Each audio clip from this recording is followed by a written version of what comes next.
দুরুদ, ইস্তেগফার, দোয়া ইউনুস, এই তিন আমল পাশাপাশি ইয়া জাল জালালি ওয়াল ইকরাম, এই চারটা জিনিসকে এমনভাবে ধরছে, বিশেষ করে দুরুদ, স্পেশালি সারাক্ষণ দুরুদ।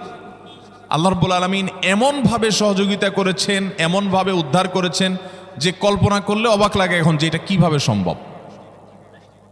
ভাইরা আমার, এক সাহাবী নবী করিম সাল্লাল্লাহু আলাইহি ওয়াসাল্লামের কাছে এসে বলছি, ইয়া রাসূলুল্লাহ, আমি যে দোয়া করি এই দোয়ার মধ্যে আমি নিজের জন্য করব, আমার ছেলে মেয়ের জন্য করব, অনেক কিছু করব, এটা সেটা, রিজিক চাইবো, সুস্থতা চাইবো, অনেক কিছুই তো আল্লাহর কাছে চাইবো। আপনি তো আল্লাহর রাসূল, আপনার জন্য দোয়া করলে আমাদেরই লাভ, একবার দোয়া করলে আল্লাহ 10 বার রহমত নাজিল করবেন, তো আপনার জন্য আমার দোয়ার ভিতরে কত পার্সেন্ট রাখবো?